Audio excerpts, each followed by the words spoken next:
Coucou tout le monde, comment ça va aujourd'hui? De mon côté ça va super, j'ai passé une très bonne journée. Avant de tourner cette nouvelle vidéo, je tiens sincèrement à m'excuser de ne pas être revenue vers vous plus tôt parce que j'ai été fort occupée à l'extérieur ces derniers jours. J'ai été occupée par le Festival du livre sur la place dont je vous reparlerai dans une prochaine vidéo, de manière à ce que l'année prochaine vous puissiez venir nombreux si vous en avez l'occasion. En attendant, je vous retrouve aujourd'hui pour parler de l'échelle de popularité des auteurs. Comment savoir si un auteur est plus ou moins populaire? Aujourd'hui, vous allez obtenir la réponse à cette grande question. Je vous propose de monter cette échelle de bas en haut, comme un grand escalier, marche après marche. Je vous promets qu'on ne va pas tomber. Je commence par vous parler des auteurs néophytes. Ces auteurs-là, ce sont des gens qui se lancent dans la rédaction d'un roman ou d'un quelconque ouvrage sans avoir aucune formation. Tête baissée, ils foncent et inutile de vous dire qu'ils vont droit dans le mur. Après les néophytes, on a ce qu'on appelle les auteurs amateurs. Ceux-là font partie de la même catégorie que moi, si je puis me permettre. Ils ont été formés par un coach littéraire, ils ont achevé leur formation et ils essaient de publier un ouvrage ou une œuvre de fiction. Ils soumettent leurs ouvrages à des éditeurs, français ou étrangers, en attendant leur décision. Mais ils n'y sont pas encore parvenus. On a ensuite les one-shots. Ces gens-là, ce sont des gens qui ont publié un roman ou un ouvrage un jour et qui n'ont jamais pu en publier d'autres. On a ensuite les primo-écrivains. Ceux-là, c'est ceux qui ont publié leur premier roman ou leur premier ouvrage et qui en publieront d'autres par la suite, qui auront une carrière plus ou moins longue et plus ou moins belle. Maintenant, les choses sérieuses commencent. Je peux vous parler de ce qu'on appelle les variants littéraires. Ceux-là, ce sont des auteurs raisonnablement populaires, ni trop peu. Ils sont connus, ils ont leurs lecteurs fidèles, ils ont des lecteurs qui les découvrent parfois, qui les aiment plus ou moins, qui les lisent une seule fois ou qui les relisent. Mais ils sont tous de popularité assez inégale. Ensuite, je viens vous parler des auteurs références. Ces auteurs-là ont réussi à se faire une place dans les programmes scolaires français. Ils ont une facette de leur carrière qui paraît suffisamment importante aux yeux de l'éducation nationale et qui permet aux jeunes d'aujourd'hui d'avoir un exemple correct de l'objet d'étude demandé. Je pense tout particulièrement à Amélie Nothomb, qui est spécialiste du roman personnel. Elle se cache derrière ses personnages pour romancer sa propre vie. Or, en classe de 3e, un chapitre est consacré au récit de soi, à l'autobiographie si vous préférez. Les professeurs de français ont l'obligation de faire lire au moins un roman d'Amélie Nothomb à leurs élèves. Après les auteurs références, on peut venir parler des pionniers. Comme leur nom l'indique, les pionniers sont les inventeurs d'un genre littéraire donné.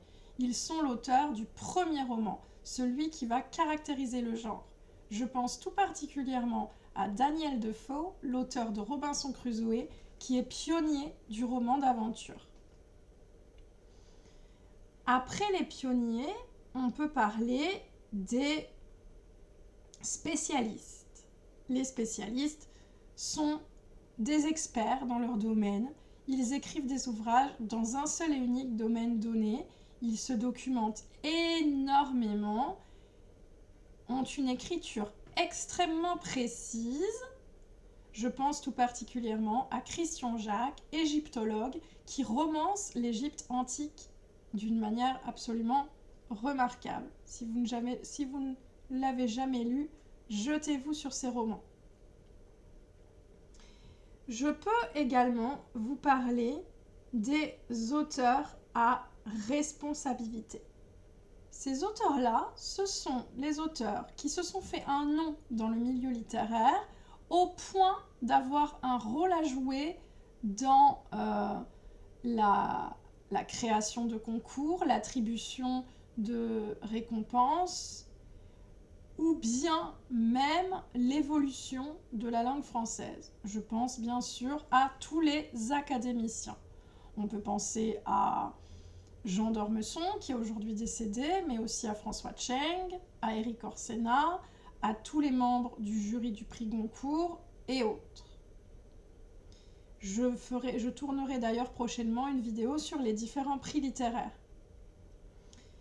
Après les auteurs à responsabilité, je peux vous parler des auteurs à succès. Alors, auteur à succès ne veut pas dire que ceux et celles qui ne font pas partie de cette catégorie n'ont pas de réussite dans leur carrière. Non. Auteur à succès, ça veut simplement dire que à partir du moment où un ouvrage est publié et relativement bien vendu, la vie de l'auteur bascule du tout au tout. L'auteur passe de l'ombre à la lumière. Je pense tout particulièrement à Joan Caitlin Rowling, l'auteur de la saga Harry Potter, qui après avoir rêvé de sorcier pendant des années, crée le personnage que tout le monde connaît et passe de la deuxième femme la plus pauvre de Londres à la deuxième femme la plus riche. Je ne vous parle que de ses livres, je ne vous parle pas des droits sur les adaptations cinématographiques, ni de tous les produits dérivés vendus au nom de ces personnages. Il y a encore plus grand qu'un auteur à succès, il y a un grand auteur.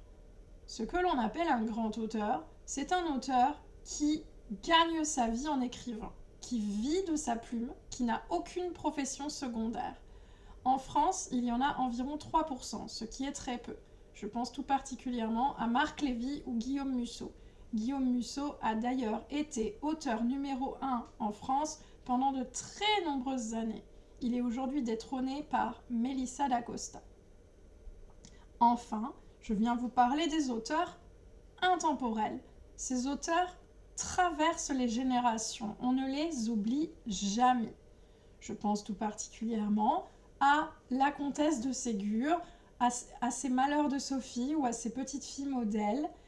Elle écrivait pour les enfants, elle s'adressait à ses petits-enfants, mais ses ouvrages peuvent très bien être lus et appréciés par un adulte. Ils dépeignent les principes éducatifs basiques. Cette femme est selon moi une grande dame que l'on ne peut pas oublier. J'espère avoir été explicite, avoir été claire, vous avoir permis de visualiser chacun des barreaux de l'échelle de popularité d'un auteur et de situer les auteurs que vous lisez plus ou moins fréquemment sur cette échelle, de voir à quel point ils sont populaires, de voir quel rôle ils jouent dans notre société, pourquoi on accorde plus ou moins d'importance à leurs ouvrages. Si vous avez des questions, n'hésitez pas. Et comme promis, je vous retrouverai prochainement pour vous parler des différents prix littéraires. À bientôt!